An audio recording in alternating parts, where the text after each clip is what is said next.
she has faced a situation where anytime she has a new desire, as she works on manifesting her desire, she manifests the opposite for a period of time. Now, granted, she's now become identified with that, and so now she kind of expects it. The first thing I would say is just don't have that assumption. And I'll explain to you why it's happening. So when I explain to you why it's happening, you can release that assumption because you know why it's probably happening.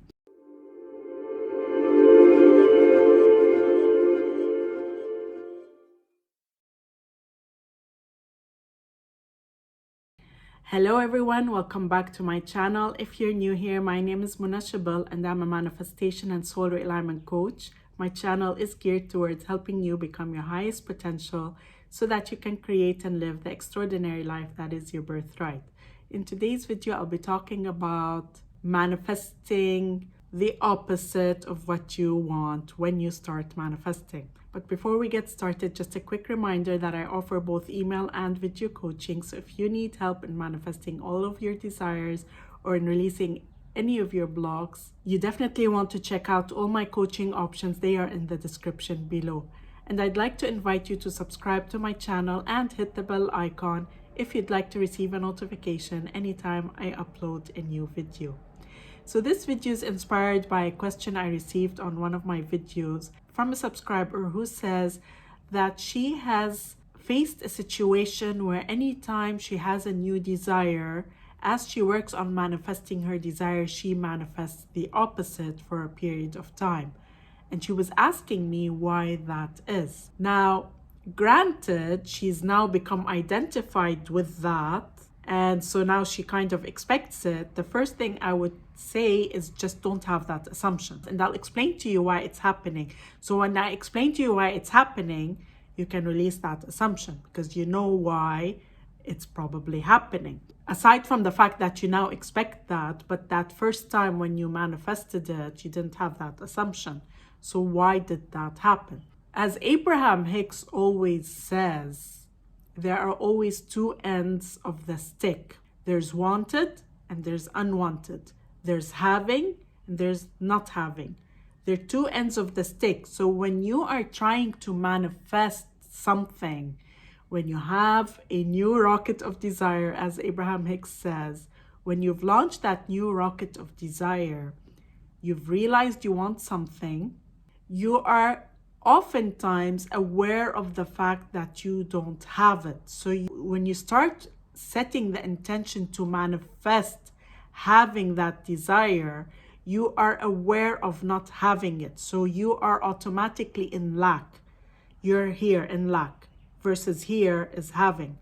So when you start out in manifesting and putting focus and attention on manifesting, when you're actively manifesting, where is your focus and attention? Is it on having or is it on not having? You're on the opposite end of the stick. So you want to remain mindful that as you are manifesting, are you focused on not having versus having? You think you're focused on manifesting, but you're actually focused on not having. They're two ends of the stick. They're not the same thing.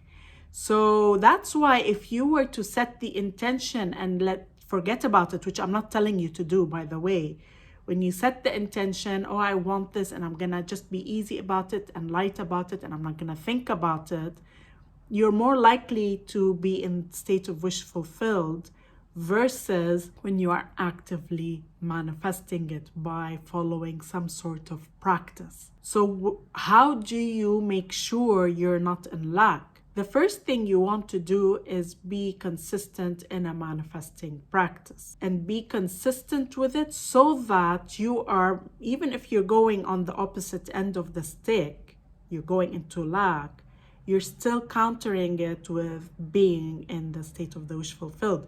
Anytime you are doing an affirmation, anytime you are visualizing, you're in the state of the wish fulfilled. So you want to be consistent and you want to do that frequently, multiple times a day, and just hold that state. So that will counter any opposing thoughts, any state of being in lack, So it's balancing it out, basically. It's countering it. And the idea is you want to have a surplus or be dominantly in the state of the wish fulfilled to the extent possible. That is how you are able to be on the right end of the stick. The second way you can do this is, as I mentioned, just write out what you want and get off of it, get off the topic. That helps make sure you're not in lack.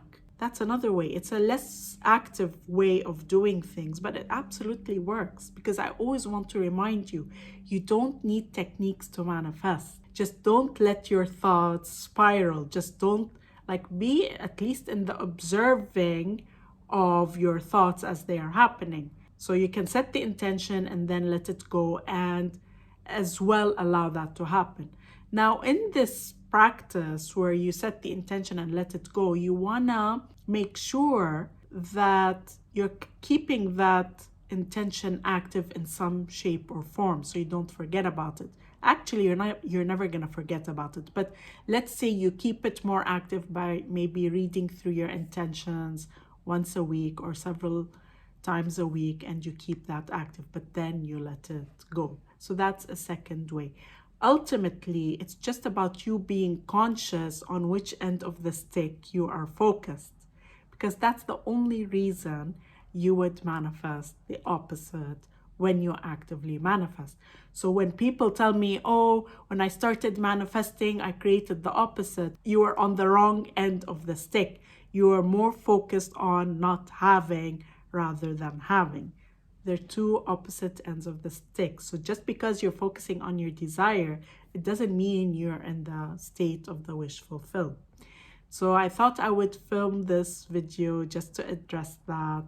And remember, if that has become something that happens with you frequently, just release that assumption, and now you know why you manifested that to begin with. And that's really all that there is to it. I hope you liked this video. If you did, then please like, comment, and share, and I look forward to seeing you again in the next video.